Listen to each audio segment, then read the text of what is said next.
Assalamualaikum warahmatullahi wabarakatuh. Halo teman-teman semua, balik lagi di sini bareng Pei di channel Obor 13, channel yang diharapkan bisa mengisi asupan dosis horor kalian semua. Oke, apa kabar kalian semua? Semoga sehat selalu, dalam keadaan baik-baik saja dan bahagia di dunia maupun di akhirat. Oke, untuk cerita kali ini saya akan menceritakan kisah pengalaman saya sendiri yang berhubungan dengan sebuah benda pusaka. Tapi inti dari keseluruhan cerita di sini tuh mudah-mudahan tidak patut dicontoh ya oleh teman-teman semua. Apalagi ya saya menyadari akhir-akhir ini ya mungkin itu ya bisa dibilang kenakalan remaja, tapi ada sisi yang lucu, tapi di sisi lain ada rasa bersalah juga gitu untuk saya. Seperti apa ceritanya? Berikut kisahnya.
Itu kan ya, yang namanya saya nggak mau kehilangan harga diri gitu kan di mata teman-teman, ya saya yain aja gitu, meskipun pada waktu itu saya menganggapnya paling obrolan biasa aja gitu kan, tidak ingin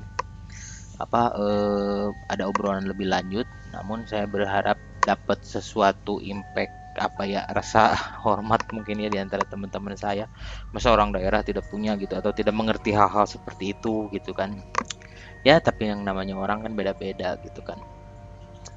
Hingga suatu hari ketika saya sedang cuti perkuliahan, saya tidak disangka teman saya itu, sebutlah si Anton mungkin lah ya, si Anton itu datang ke rumah saya gitu kan. Mengingat ya lumayan jauh sih jarak dari tempat saya berkuliah ke rumah saya itu kan. Tiba-tiba Nokia 3310 saya itu tuh berdering. Saya juga kaget lah, kok ada namanya gitu kan, si Anton ini gitu. Ketika saya angkat, halo, hey katanya, ya wait, lagi di jalan nih OTW mau ke tempat lu, ngapain kata gue. Dia bilang, ya kan gue mau nyari tempat pusaka, bukannya di daerah lu tuh banyak. Lah kata gue kira orang ini tuh bercanda gitu kan, ternyata bener gitu, sampai segitunya gitu dia fanatik akan benda-benda pusaka seperti itu gitu kan. Padahal kalau lihat dari backgroundnya, dia ini orang tuanya itu salah satu jajaran direksi BUMN, perusahaan BUMN mungkin ya. Eh, dan ya namanya orang, siapa nggak tahu juga gitu kan latar belakangnya seperti apa. Yang pasti si Anton ini sangat gemar gitu mengkoleksi hal-hal benda-benda pusaka seperti itu gitu kan. Akhirnya singkat cerita, si Anton masih dalam perjalanan minta saya untuk membimbing arahnya untuk sampai ke tempat saya. Di saat yang bersamaan itu pula saya merasa kebingungan, karena benda pusaka apa sih yang saya punya gitu kan. Saya mikir apa di rumah nih yang cocok dijadiin untuk benda pusaka gitu, atau apa gitu yang bisa secara tampilan tuh meyakinkan gitu. Saya keliling-keliling hampir tidak ada di rumah, karena kita tuh bukan bukan dari tipikal keluarga seperti itu juga gitu kan. Kita kita pun nggak punya benda atau hiasan yang sekiranya bisa apa-apa mewakili kata dari benda pusaka tersebut gitu. Hingga suatu waktu ketika saya sedang iseng-iseng nyari kesana kemari, saya ngelihat kayaknya ada yang aneh nih di jok motornya paman saya gitu kan. Motor paman saya itu CB 100. Saya lihat kayak seperti ada pegangan golok gitu kan. Terus saya cabut pegangan goloknya itu. Jadi pegangan golok itu ternyata untuk ganjal motor itu gitu biar tidak oblak gitu kan. Nah, si pegangan golok itu ternyata emang kayu rajutan biasa gitu. Paman saya ngerajut untuk dibikin bentuk golok, ya mungkin untuk mengganti apa pegangan golok yang patah gitu, sementara fungsinya belum apa selesai, ya fungsinya digunakan dulu untuk mengganjal jok itu gitu kan. Jadi bentuknya gitu kayak kayak pegangan golok biasa gitu, terus ujungnya runcing, pegangannya itu melingkar di bagian bawah gitu. Cuman yang spesialnya si kayu-kayunya itu mungkin udah sedikit lumayan penyok ya, karena udah sering tertimpa oleh jok motor itu. Terus apa namanya, yang lebih mengagumkannya lagi, si tekstur kayunya itu karena sering kena oli dan bensin mungkin ya, jadi si urat-urat kayunya tuh makin keluar gitu. Jadi nuansa kayunya tuh makin apa ya, makin makin kuat gitu kelihatannya. Sehingga akhirnya ya saya kepikiran kenapa nggak ini aja ya gitu kan. Nah, akhirnya saya bersihkan tuh kayu itu. Sudah bersihin, kelihatan makin mengkilap dong, makin bersih, tapi si urat-urat kayunya tuh makin menjadi gitu kan.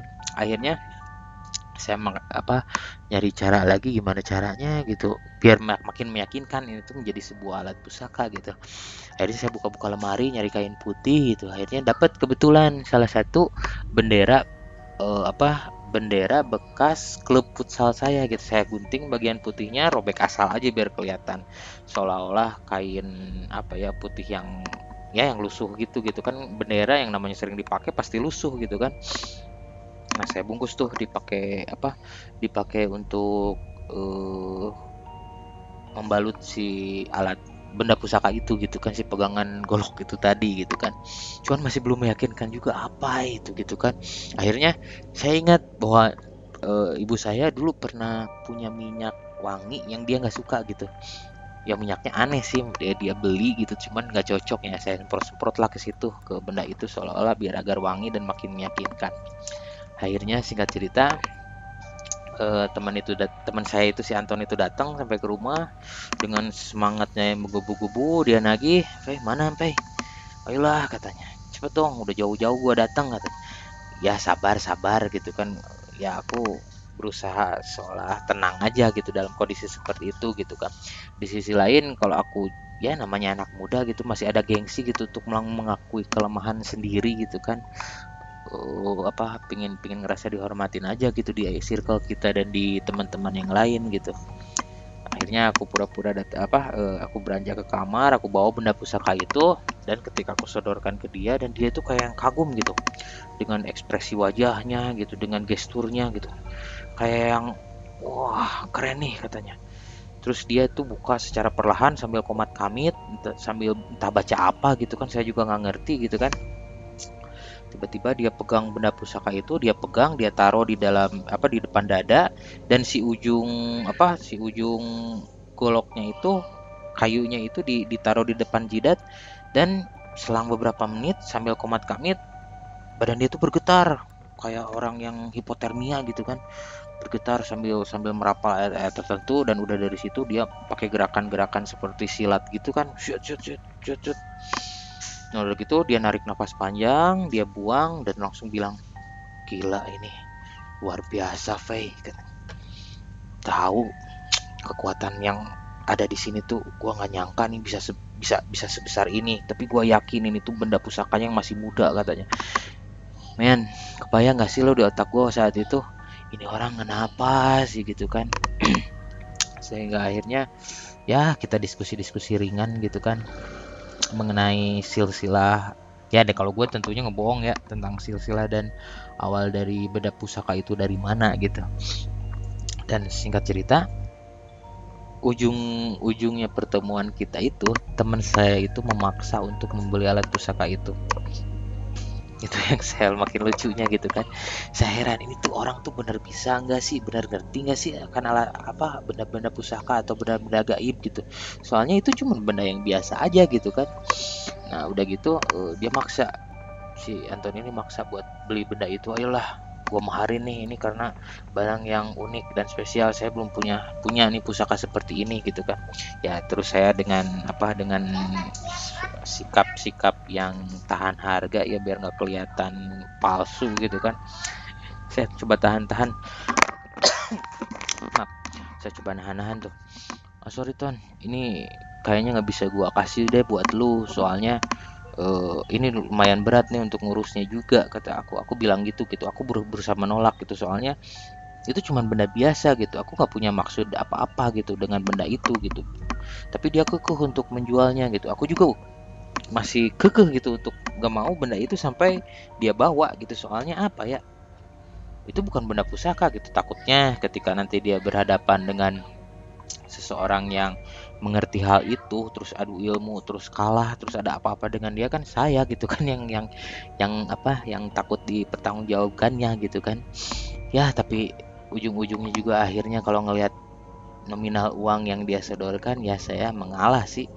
Waktu itu kita sepakat saya jual di harga 300.000. Ya 300.000 waktu itu gede kali ya. Dulu aja kalau nggak salah saya beli sebuah rokok dengan brand A Mil itu masih 8.000 yang 16 batang satu bungkus. Kebayang nggak sih? Itu 300.000 gitu.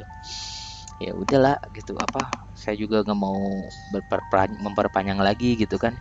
Ya biar si Anto cepet pulang, dia seneng lah, mudah-mudahan bermanfaat dan nggak terjadi apa-apa gitu. Sehingga akhirnya beberapa bulan kemudian saya hilang kontak juga dengan Anton ini karena dia itu memutuskan pindah jurusan waktu itu karena dirasa tidak cocok dengan apa, perkuliahan itu dengan minat dan bakatnya dia gitu. Ya mungkin kalau Anton ngedengar cerita ini, sorry ya Ton, kondisi saat itu ya kena, anggap aja kenakalan remaja, dan saya harap teman-teman di sini juga tidak menyontoh apa yang saya lakukan gitu kan. Mungkin untuk hal benda mistis itu apa di Indonesia masih menjadi primadona gitu ya dengan apapun kondisinya gitu, sehingga banyak orang-orang yang memanfaatkan hal-hal seperti ini untuk mencari duit gitu, mencari nafkah, bahkan kalau bisa dibilang untuk berada di posisi itu tuh orang bisa kasih harga atau yang luar biasa gitu kan untuk hal-hal yang untuk sebagian orang itu tidak masuk akal gitu kan. Ya banyaklah fenomena seperti itu, saya juga pernah mengalami gitu kan, ditipu oleh dukun lepus seperti itu gitu kan. Mungkin itu saja sih dari saya teman-teman untuk episode kali ini. Bagi teman-teman yang ingin berbagi kisah bisa mengirimkan ceritanya ke obor13.official@gmail.com. Mari kita berbagi dengan teman-teman yang lain tentang asupan cerita-ceritanya. Semoga bisa dipetik manfaatnya biar kita semua bisa mengambil hikmahnya dari setiap cerita dan kejadian yang teman-teman alami. Oke, itu saja dari saya. Sampai jumpa di episode selanjutnya. Assalamualaikum warahmatullahi wabarakatuh. Bye.